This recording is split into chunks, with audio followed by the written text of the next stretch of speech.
Sudah kamu semua ya anak-anak, silakan dibentuk kelompok sebanyak 3 orang per kelompok. Oke, silakan. Baik Pak. Nomor 3 dulu bersih.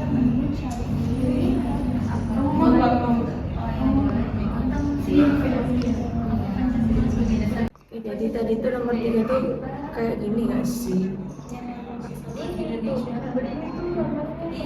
Ini tadi yang dijelasin tuh kebetulan kok dulu kan.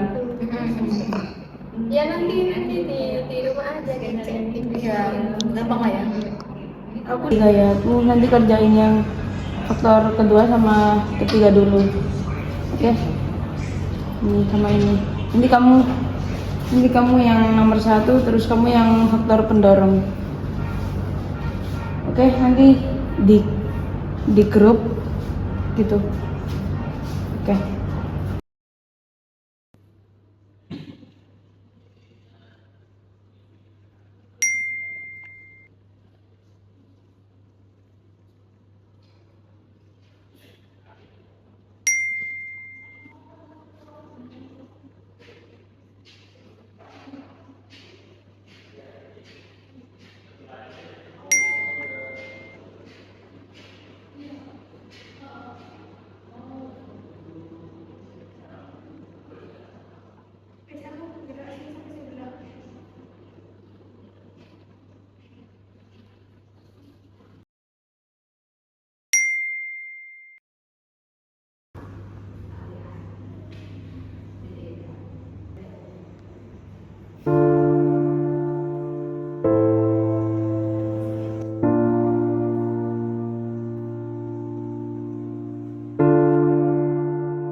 Bagian tersulit dari sebuah tugas bukan pekerjaannya,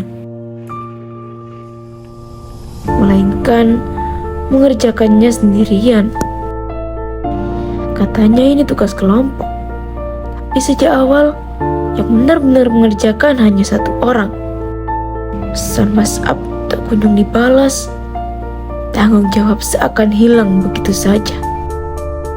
Kepalaku mulai terasa penuh. Sementara catatan tugas semakin dekat.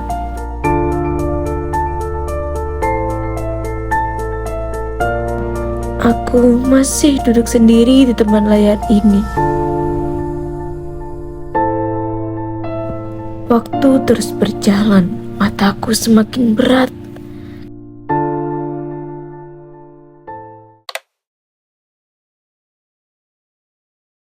Oke, selanjutnya yaitu penerapan tidak direkomendasikan. Yaitu yang pertama ada sektor kesehatan dan rumah sakit. Terus yang kedua ada sektor politik dan lembaga pemerintahan yang akan dijelaskan oleh rekan saya Indah.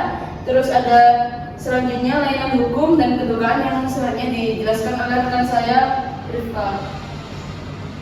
Oke, baik. Saya jelaskan saja yang poin kedua yaitu sektor politik dan lembaga pemerintahan. Oke, sekian presentasi dari kelompok 3. Apakah ada yang ditambahkan dari rekan saya Indah atau rekan saya Rifka? Oke, tidak ada. Oke, saya tutup. Wassalamualaikum warahmatullahi wabarakatuh.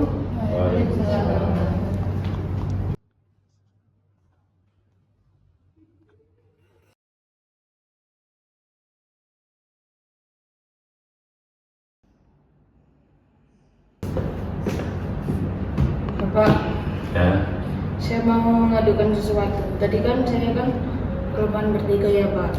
Tapi saya tuh merasakan yang kerja sendiri tuh saya, betul kan ini kan harusnya tugas kelompok sih Pak. Saya udah ngechat dari malam-malam sebelumnya suruh ngerjain ini, terus udah saya bagikan, kamu ngerjain poin A, poin B, nanti aku poin C. Tapi mereka itu nggak ada yang berasa kayak dikasih tugas itu. Jadi aku merasa kerja sendiri gitu Pak. Terus yang ngerjain PPT juga saya sendiri.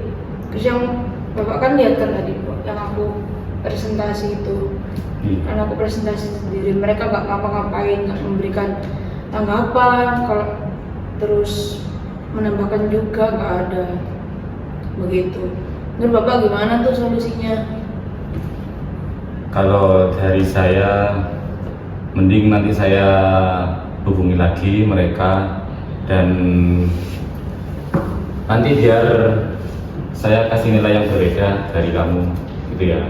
Begitu ya Pak ya? Iya. Terima kasih Pak. Dengan semangat ya. Terima kasih ya Pak. Oke, sama-sama. Bapak izin bertanya, Ya. untuk penilaiannya tugas kelompok yang kemarin itu bagaimana Bapak? Jadi penilaian tugas kelompok untuk matkul ini yaitu diambil 30% untuk nilai UAS. Jadi bagi yang tidak berkontribusi dalam kerja kelompoknya berarti mengambil 30% dari nilai UAS-nya. Seperti yang sila ketiga sampaikan yaitu Persatuan Indonesia. Jadi di sana kita harus bekerja sama terlepas dari apapun sifat teman kita. Ya teman-teman ya. Diperhatikan untuk matkul selanjutnya karena takutnya matkul ini kalian akan ngulang di semester depan. Oke, itu aja dari saya.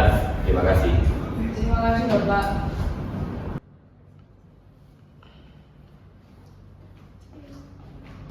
Aku minta maaf ya soal yang Minta maaf ya, kemarin. gak buka Kemarin kita nggak kontribusi apa-apa soal tugas itu, kita benar-benar lalai kayak begitu. Kita tuh baru sadar Maaf sebenarnya ya. kita udah kuliah. Ini jadi pelajaran buat Iya, kita. pelajaran buat kita. Maaf ya, Citra. Oke, udah lain kali jangan kayak gitu ya. Kalau ada tugas kelompok itu dikerjain sama-sama, nggak aku sendiri. Maaf ya. Maaf ya. Ya deh.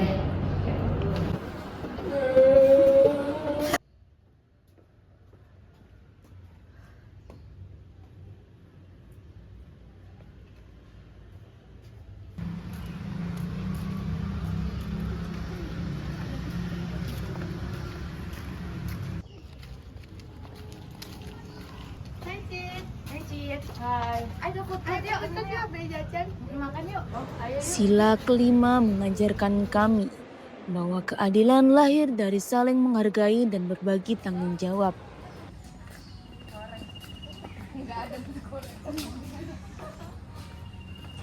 Ketika semua mau berkontribusi, tugas akan menjadi lebih ringan dan persahabatan menjadi lebih berarti.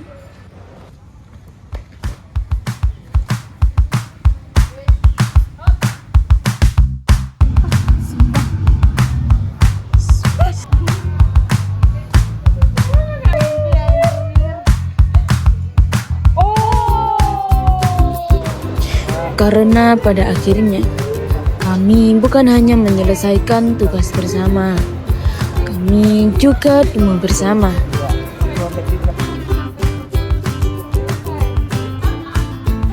Hari itu mereka belajar bahwa kerja kelompok bukan tentang siapa yang paling banyak bekerja, melainkan bagaimana setiap orang menjalankan tanggung jawab dengan adil. Mereka mulai memahami makna sila kelima Pancasila, yaitu keadilan sosial bagi seluruh rakyat Indonesia. Setiap kontribusi dihargai, setiap tugas dibagi dengan seimbang, dan tidak ada lagi yang merasa ditinggalkan. Dari sebuah konflik, tumbuh rasa saling menghargai. Dari sebuah kesalahan, lahir kesadaran untuk menjadi lebih baik.